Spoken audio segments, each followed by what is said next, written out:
కొడంగల్లో కాంగ్రెస్ అగ్రనేత ప్రియాంక గాంధీ మాట్లాడుతున్నారు. లైవ్ ద్వారా చూద్దాం. హత్య करने लगे. ఇక్కడ ఉన్నటువంటి తెలంగాణ రైతులు రోజు రోజుకు అప్పుల ఊబిలో మునిగిపోతున్నారు. వాళ్ళ జీవితాల్లో ఆత్మహత్యలు పెరిగిపోతున్నాయి. వాళ్ళు కొనదలుచుకున్న వ్యవసాయ పనిముట్లు రోజు రోజుకు పిరమైపోతుంది. వ్యవసాయ కూలీలకు కూడా ఎటువంటి తెలంగాణ రాష్ట్రంలో ఆదరణ నోచుకోలేదు. 5 सालों में चुनाव आया. चुनाव के पहले कुछ ऐसी स्कीम ले आए जिससे फिर से वोट पा गए और फिर से इनकी सरकार बनी. 5 సంవత్సరాల తర్వాత మళ్ళొకసారి ఎన్నికలు వచ్చినాయి. యథావిధిగా ఎన్నికలకు పోయారు. మోసపూర వాగ్దానాలతో గెలిచి మళ్ళా ప్రభుత్వాన్ని ఏర్పాటు చేశారు. अब 10 साल बीत चुके हैं. मेरे भाइयों मेरी बहनों, मुझे बताओ, आपको रोजगार दिया केसीआर जी ने? అక్కా చెల్లెల్లారా, 10 సంవత్సరాలు గడిచిపోయింది. ఒక్కసారి నాకు చెప్పండి, ఈ తెలంగాణ రాష్ట్రంలో మీకేమైనా ఉద్యోగాలు వచ్చాయా? मेरे किसान भाइयों, आपकी सहायता की, आपके कर्ज माफ किए, आपको सही दाम दिया. రైతు సోదరులారా, నాకు ఒక్క విషయం చెప్పండి, ఈ తెలంగాణ రాష్ట్రంలో మీకు అభివృద్ధి జరిగిందా? మీ అప్పులు తీర్చాయా? ప్రభుత్వం నుంచి మీకేమైనా తోడ్పాటు జరిగిందా? मेरी बहनों, देश में इतनी महंगाई है, बढ़ती चली जा रही है. कांग्रेस की सरकारों ने अपने प्रदेशों में महंगाई के राहत के कैंप लगाए. क्या आपको केसीआर जी ने महंगाई से राहत दी? అక్కా చెల్లెల్లారా, నాకు ఒక విషయం చెప్పండి. తెలంగాణ రాష్ట్రంలో రోజు రోజుకు ధరలు పెరిగిపోతున్నాయి. ఎక్కడైతే కాంగ్రెస్ ప్రభుత్వం ఉందో అక్కడ ధరలు తగ్గించే ప్రయత్నం కాంగ్రెస్ పార్టీ చేస్తుంది. ఇక్కడ టిఆర్ఎస్ ఏమైనా అటువంటి ప్రయత్నం మీకోసం చేసిందా? आप पे जो अत्याचार हो रहे हैं, रोज रोज उनको रोका. మీ మీద జరుగుతున్నటువంటి అఘాయిత్యాల పట్ల, అత్యాచారాల పట్ల ఏమైనా నిర్మూలన కార్యక్రమాలు ఈ ప్రభుత్వాలు తీసుకున్నాయా? मेरे दलित और आदिवासी भाई बहनों, आपके लिए क्या किया केसीआर जी ने? कुछ किया? आपको पट्टे दिए, आपकी सहायता की, आपको आगे बढ़ाया? నా దళిత ఆదివాస సోదరులకు నేను అడుగుతున్నాను, ఈ తెలంగాణ రాష్ట్రంలో కేసీఆర్ ప్రభుత్వం ద్వారా మీకేమైనా ఉపాధి అవకాశాలు దొరికాయా? మీరేమైనా పురోగతించారా? మీకేమైనా భూములు లభించాయా? तो क्या मिला तेलंगाना की जनता को? తెలంగాణ टीआरएस के 10 साल के राज में आपको क्या मिला?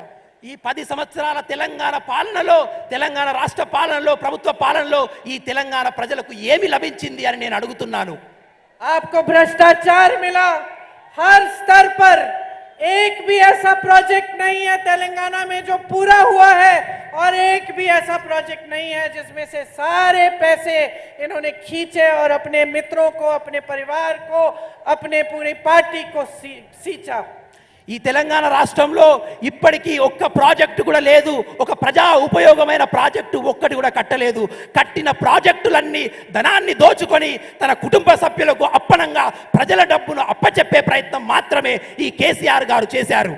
आपको छोटे से छोटे काम के लिए कमीशन देना पड़ता है. कहां जाता है वो कमीशन? మీకు చిన్న పని చేసుకోవాలన్నా మీ జేబుల నుండి ప్రభుత్వ అధికారులకు, ప్రభుత్వానికి కమిషన్లు ఇవ్వవలసి ఉంటుంది. ఆ కమిషన్లన్నీ ఎక్కడికి పోతాయి? ये बीआरएस इतनी अमीर पार्टी है, इनके सारे नेताओं के बड़े बड़े महल हैं, खूब पैसे हैं. अब चुनाव है, पोल मैनेजमेंट में खर्चा होगा इनका, आप खुद देखेंगे. मैं आपसे पूछना चाहती हूं, ये पैसे इनके पास कहां से आए? ఇప్పుడు కేసీఆర్ ప్రభుత్వం, టిఆర్ఎస్ పార్టీ ఎన్నికలకు ముందుకొస్తుంది. వాళ్ళు పోల్ మేనేజ్మెంట్ అని, ఎన్నికలని వేలాది కోట్లాది రూపాయలు ఖర్చు పెడుతున్నారు. నేను అడుగుతున్నా, ఈ కోట్లాది పైసలు ఎక్కడివి అని. आपको मालूम है कि लोकतंत्र में, जो कि हमारे देश में है, उसमें पैसे सरकार के नहीं होती. सारी जो संपत्ति होती है सरकार की, वो जनता की संपत्ति होती है. నేను మీ అందరికి ఒక విషయాన్ని తెలియజేయాలనుకున్నాను. ప్రజాస్వామ్యంలో ఉన్నటువంటి డబ్బు ప్రభుత్వ డబ్బు. అది ప్రభుత్వ డబ్బు కాదు. ఆ డబ్బు అంతా ప్రజలది. ఆ డబ్బు అంతా మీది. बहनों, जब आप सुनती हो कि इस प्रोजेक्ट में इतना बड़ा घोटाला हुआ, हजारों करोड़ रुपए किसी को मिल गए, किसी नेता ने खाए, तो आपको क्या लगता है कि एक दूसरे के पैसे खा रहे हैं? ये आपके पैसे हैं जो चोरी हो रहे हैं. ये वो पैसे हैं जो आपकी स्कीम्स में जाने चाहिए. ये वो पैसे हैं जिनसे किसानों के कर्ज माफ होने चाहिए. ये वो पैसे हैं जिनसे आपको रोजगार मिलना चाहिए, ये वो पैसे हैं जिनसे मेरी बहनों के खाते में हर महीने पैसे जाने चाहिए। రాష్ట్రంలో పెద్ద పెద్ద కుంభకాలు జరుగుతుంటాయి. కుంభకోణాలు జరిగినప్పుడు వేలాది పైసలు, ప్రభుత్వ పైసలు నాయకుల దగ్గరికి వెళ్తాయి. ఈ పైసలంతా ఎక్కడిది? ఈ డబ్బంతా ఎక్కడిది? ఈ డబ్బంతా ప్రజల డబ్బు, ఈ డబ్బంతా మీ డబ్బు. ఏ డబ్బు అయితే మీ ఉద్యోగ అవకాశాల కోసం ఖర్చు పెట్టాలో, ఏ పైసలు అయితే మీ పురోగతి కోసం ఖర్చు పెట్టాలో, ఏ డబ్బు అయితే మీ అభివృద్ధి కోసం ఖర్చు పెట్టాలో, ఆ డబ్బును వీళ్ళు తమ సొంత ఖాతాల్లోకి దోచుకొని కుంభకోణాలు చేస్తున్నారు. बहनों और भाइयों, देश में आज जो परिस्थितियां हैं उनको अच्छी तरह से समझना बहुत जरूरी है।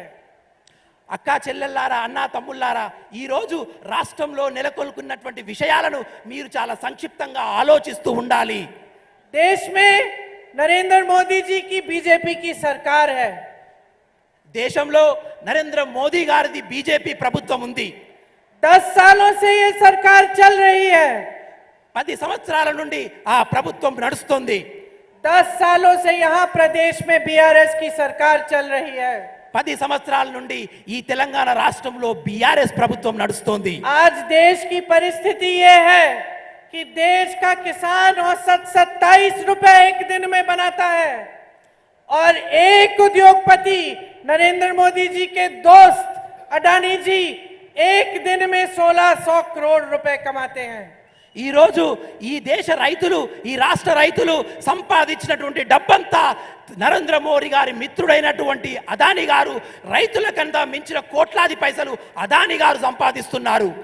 आज देश की परिस्थिति ये है कि जितने भी देश की संपत्ति थी, बड़े बड़े बंदरगाह, बड़े बड़े हवाई अड्डे, बड़ी बड़ी कंपनियां जिनसे जनता को रोजगार मिलता था, वो एक के बाद एक नरेंद्र मोदी जी और उनकी सरकार ने बड़े बड़े उद्योगपतियों को कौड़ियों के दाम में बेच दी और सौंप दी। ఇప్పుడు ఈ దేశ సంపదలైనటువంటి పెద్ద పెద్ద విమానాశ్రయాలు, కంపెనీలు, ప్రభుత్వ రంగ సంస్థలు నరేంద్ర మోదీ గారు తన దగ్గర స్నేహితులైనటువంటి ఇద్దరు ముగ్గురు పెట్టుబడిదారులకు, అదానీకి, అంబానీకి అప్పనంగా అప్పయెప్పుతున్నారు. देश की परिस्थितियां ये हैं कि जब देश का किसान महीनों के लिए आंदोलन कर रहा था, बगैर पानी के, बगैर बिजली के, जब सैकड़ों किसान शहीद हुए, तब नरेंद्र मोदी जी अपने घर से बाहर ही नहीं आए उनकी बात सुनने के लिए। దేశంలో ఉన్నటువంటి రైతాంగం నెలల తరబడి చలిలో వానలో నిరసన తెలియజేస్తుంటే వారి యొక్క బాగోగులు పరిశీలించడానికి ఈ నరేంద్ర మోడీ గారు ఒక్క నిమిషం కూడా రైతుల పట్ల మాట్లాడలేదు. जब किसान कर्ज में डूब रहा होता है, तब सरकार, केंद्र की सरकार कहती है हमें कर्ज माफ करने के लिए पैसे नहीं है, लेकिन अडानी जी, अंबानी जी के हजारों करोड़ रुपए माफ कर देते हैं। రైతాంగం అప్పుల ఊబిలో మునిగిపోయి ఉండి బాధపడుతున్నప్పుడు ఈ కేంద్ర రాష్ట్ర ప్రభుత్వాలు వాళ్ళను అప్పులను తీర్చే ప్రయత్నం చేయదు. కానీ పెట్టుబడిదారి వ్యవస్థలైన అదానీ గారు, అంబానీ గారికి మాత్రం వేల కోట్ల అప్పులను మాఫీ చేస్తారు. नरेंद्र मोदी जी ने कुछ सालों पहले अपने लिए 2 हवाई जहाज खरीदे। 2 हवाई जहाज 16,000 करोड़ रुपए के। एक नरेंद्र मोदी जी के लिए 16,000 करोड़ रुपए किसके थे? जनता के पैसे थे। उन्होंने खर्चे। उसी समय यूपी के किसानों का बकाया, गन्ना के किसानों का बकाया 15,000 करोड़ रुपए था। उसी समय नरेंद्र मोदी जी की सरकार कह रही थी हमें तुम्हारे बकाये को खत्म करने के लिए पैसे नहीं है, देने के लिए पैसे नहीं है, लेकिन उतने ही पैसे उन्होंने खर्च किए अपने लिए 2 हवाई जहाज खरीदने के लिए। కొద్ది రోజుల క్రితం నరేంద్ర మోదీ గారు 2 ఖరీదైన కోట్లు ఖర్చు పెట్టి 2 ఖరీదైనటువంటి విమానాలు కొన్నారు. ఆ విమానాలు విలాసవంతమైన విమానాలు. కానీ అదే సమయంలో దేశ రైతాంగం అప్పుల ఊబిలో మునిగిపోయి ఉండి వాళ్ళ అప్పులు మాఫీ చేయమని కేంద్ర ప్రభుత్వాన్ని అడిగినప్పుడు ఆ అప్పులు మాఫీ చేయడానికి కేంద్ర ప్రభుత్వం దగ్గర ఎటువంటి డబ్బులు లేవని వాళ్ళు చెప్పారు. पूरे देश भर में आज सरकारी कर्मचारियों की एक ही मांग है, हमें पुरानी पेंशन दो। इसके लिए भी केंद्र सरकार कहती है हमारे पास पैसे नहीं है। ఇప్పుడు దేశంలో ఉన్నటువంటి ప్రభుత్వ ఉద్యోగులందరిది ఒకే ఒక బాధ, ఒకే ఒక అవసరం, మా అందరికీ పాతనైనటువంటి పెన్షన్ స్కీమును అమలు చేయమని. దానికి కూడా ఈ కేంద్ర రాష్ట్ర ప్రభుత్వాల దగ్గర డబ్బులు లేవు అని వాళ్ళు చెప్తున్నారు. तो बहनों और भाइयों, अच्छी तरह से समझ लो, किसानों के लिए पैसे नहीं है, कर्मचारियों के लिए पैसे नहीं है, महिलाओं के लिए मदद करने के लिए पैसे नहीं है, नौजवानों के लिए रोजगार बनाने के लिए कुछ समस्या, कुछ योजना नहीं है। लेकिन बड़े बड़े उद्योगपतियों के लोन माफ करने के लिए पैसे हैं, हवाई जहाज खरीदने के लिए पैसे हैं, नए संसद भवन बनाने के लिए हजारों करोड़ रुपए खर्चने के लिए पैसे हैं, बड़ी बड़ी इमारतों के लिए G20 के लिए पैसे हैं, लेकिन इस देश की जनता के लिए जनता के अपने पैसे नहीं हैं। సోదరులారా, అందరూ ఒక్క విషయం ఆలోచించండి, ఒక్క విషయం గమనించండి. అప్పుల బాధలో ఉన్నటువంటి, కష్టాల్లో ఉన్నటువంటి రైతాంగం కోసం ఈరోజు కేంద్ర ప్రభుత్వం దగ్గర పైసలు లేవు, మహిళల అభివృద్ధి గురించి పైసలు లేవు, యువకుల ఉద్యోగం గురించి పైసలు లేవు. కానీ వాళ్ళు విలాసవంతమైన భవనాలు కట్టుకోవడానికి డబ్బులు ఉన్నాయి, పెద్ద పెద్ద హెలికాప్టర్లు కొనేందుకు పైసలు ఉన్నాయి, పెద్ద పెద్ద విలాసవంతమైన జీవితం గడపడానికి పైసలు ఉన్నాయి. వాళ్ళ దోస్తులైనటువంటి అదాని అంబానీ యొక్క అప్పులు తీర్చడానికి పైసలు ఉన్నాయి. కానీ ఈ దేశ ప్రజానికానికి తీర్చడానికి ఎటువంటి పైసలు లేవు. भाइयों और बहनों, देश में जो केंद्र सरकार चल रही है सिर्फ अपने लिए सत्ता बनाने के लिए और अपने लिए इस भ्रष्टाचार करने के लिए और पैसे बटोरने के लिए है। आज भाजपा देश नहीं, दुनिया की सबसे अमीर पार्टी है बीजेपी। ప్రజలారా, ఈ రోజు మీ దగ్గర ఉన్నటువంటి డబ్బులన్నీ మీ దగ్గర లాక్కొని ఈ బీజేపీ ప్రభుత్వం కూడబొట్టుకునే ప్రయత్నం చేస్తుంది. అందరూ ఒక విషయం గమనించండి, ప్రపంచంలో ఉన్నటువంటి అన్ని పార్టీల కన్నా ఈ బీజేపీ పార్టీ అనేది అతిపెద్ద కుంభకోణాలు చేసే పార్టీగా చరిత్రలో మిగిలిపోయింది.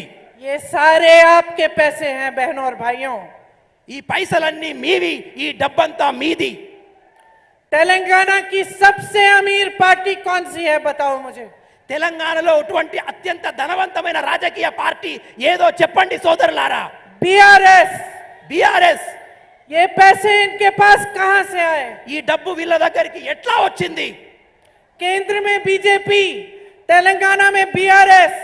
जब बीजेपी को मदद चाहिए दिल्ली में बीआरएस उन्हीं के साथ वोट करती है पार्लियामेंट में। కేంద్రంలో బీజేపీ, రాష్ట్రంలో బీఆర్ఎస్.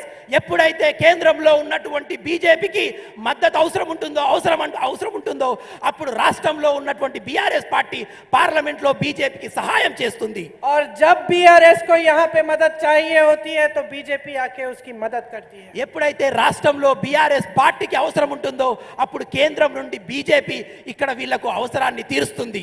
आपने 10 सालों से अपने प्रदेश में एक आलसी, निकम्मी और एक ऐसी सरकार देखी है जिसका सिर्फ नाम भ्रष्टाचार से बना है। 10 సంవత్సరాలుగా ఈ రాష్ట్రంలో మీరు కేవలం కుంభకోణాలతో చూసినటువంటి నిజాయితీగా లేనటువంటి ప్రభుత్వాన్ని చూశారు. వాళ్ళు కేవల లక్ష్యం ఈ రాష్ట్రంలో కుంభకోణాలు, ప్రజాధనాన్ని దోచుకోవడం మాత్రమే. पूरे देश के इतिहास में ये पहली बार होगा कि एक मुख्यमंत्री अपने फार्म हाउस से सरकार चला रहा है। చరిత్రలో మొత్తం యావత్ భారతదేశంలో చరిత్రం ఒకే ఒక ముఖ్యమంత్రి ప్రభుత్వాన్ని ఫామ్ హౌస్ నుండి నడిపే ముఖ్యమంత్రి ఈ రాష్ట్ర ముఖ్యమంత్రి. और इनकी सरकार land mafia, sand mafia, wine mafia, mine mafia को संरक्षण दे रही है। మరి అదే విధంగా ఈ ప్రభుత్వం మొత్తం కుంభకోణాలు, మట్టిలో కుంభకోణం, ఇసుకలో కుంభకోణం, నీటిలో కుంభకోణం, లిక్కర్లో కుంభకోణం, అన్నిట్లో కుంభకోణాల మీద కుంభకోణాలు చేస్తుంది. धरनी पोर्टल जैसी स्कीम लाते हैं जिसमें आप फॉर्म भरते हैं, आपकी जमीनें जब्त हो जाती हैं। ధరణి పోర్టల్ లాంటి భూమికి సంబంధించిన ఒక పోర్టల్ తెస్తారు. మీరు ఎప్పుడైతే ఫామ్ నింపగానే మీ భూమి మాయమైపోతుంది. प्रदेश शराब में डूब रहा है। ఈ రాష్ట్రం మద్యం మత్తులో ప్రజల్ని ముంచేసింది ఈ ప్రభుత్వం. किसान कर्ज में डूब रहा है। రైతులు అప్పుల పాలైపోయారు. नौजवान की कोई उम्मीद नहीं है, कोई भविष्य नहीं दिख रहा है, अंधकार दिख रहा है उसको। యువకులకు ఎటువంటి ఉపాధి అవకాశాలు లేవు. ఎటు చూసిన వాళ్ళ జీవితం, వాళ్ళ భవిష్యత్తు అగమ్య గోచరం, చీకటిమయం. दोराला तेलंगाना मजबूत हो रहा है దొరల తెలంగాణ రోజు రోజుకు ఈ రాష్ట్రంలో బలపడుతుంది. और यहाँ की रायतू और प्रजा कमजोर हो रही है। రోజు రోజుకు ఇక్కడ ఉన్న రైతులు, ప్రజలు బలహీన పడుతున్నారు. एक ऐसी सरकार बनाओ, बदलाव लाओ।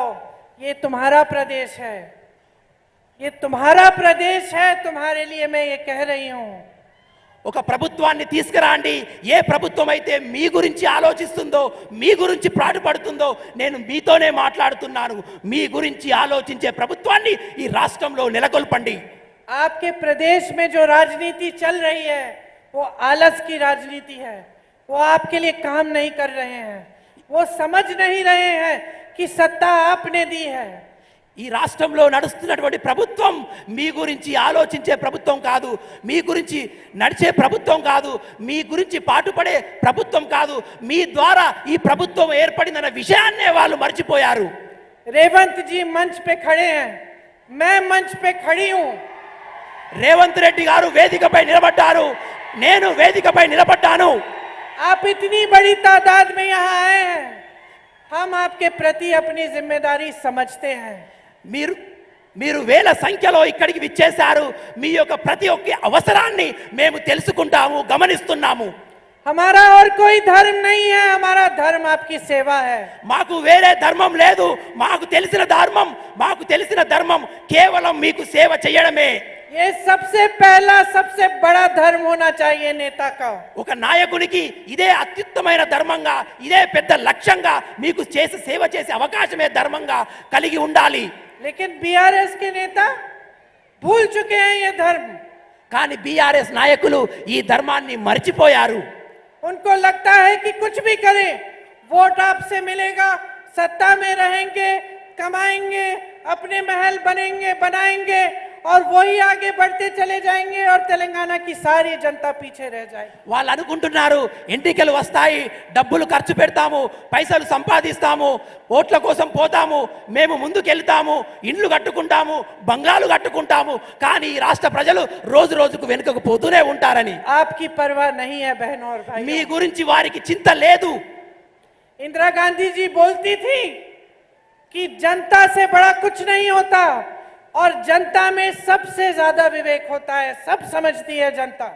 ఇందిరాగాంధీ గారు అనేవారు, ప్రజలే ప్రజాస్వామ్యంలో పెద్దవారు, ప్రజలకు యొక్క వివేకం ఉంటుంది, ప్రజలు ఎప్పటికప్పుడు అవన్నీ గమనిస్తూనే ఉంటారని ఇందిరాగాంధీ గారు అనేవారు. मुझे इस बात में पूरा विश्वास है। ఇందిరాగాంధీ గారి మాట మీద నాకు పూర్తి నమ్మకం ఉంది. मैं जानती हूं कि आप सब कुछ समझ रहे हैं। ये सारे खेल जो आपके साथ खेले जा रहे हैं, आपको कुछ कहते हैं नेता, कुछ और करते हैं। चुनाव के समय आपसे वोट मांगते हैं, चुनाव के बाद आपको भूल जाते हैं, अपने अपने महल बनाते हैं, आपके लिए झुग्गी झोपड़ी भी नहीं बनाते, अपने बच्चों परिवारों को मंत्री बना देते हैं, लेकिन आपको रोजगार नहीं देते। आप सब समझ रहे हो, मैं जानती हूं।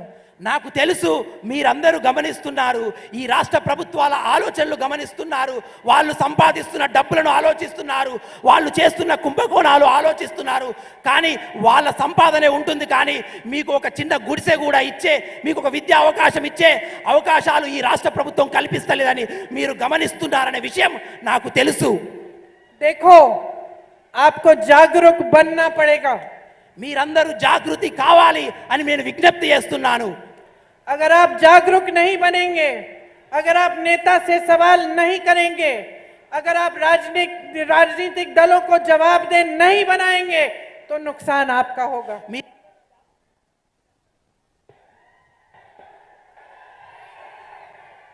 टेक दिस, कम हियर, इधर आ जाओ। మీరందరూ జాగృతులు కాండి, మీరందరూ జాగృతులు కావాలని విజ్ఞప్తి చేస్తున్నాను. ఏమి జరుగుతుందో తెలుసుకోండి, ఏమి చేయాలో ఆలోచించండి. మీరు ఎప్పటికప్పటి విషయాలు ఆలోచిస్తున్నారనే విషయం నాకు తెలుసు. नेता को समझाना बहुत जरूरी है बहनों और भाइयों।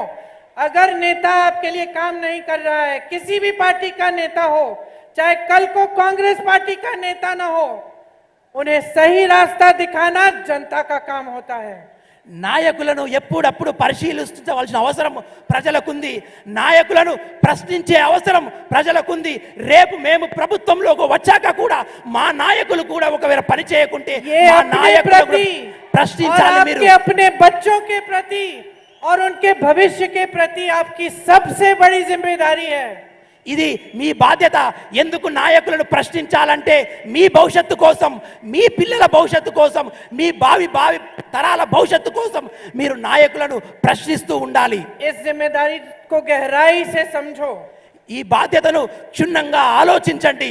अपना वोट कभी व्यर्थ मत करो। మీ ఓటును వ్యర్థం చేయకండి.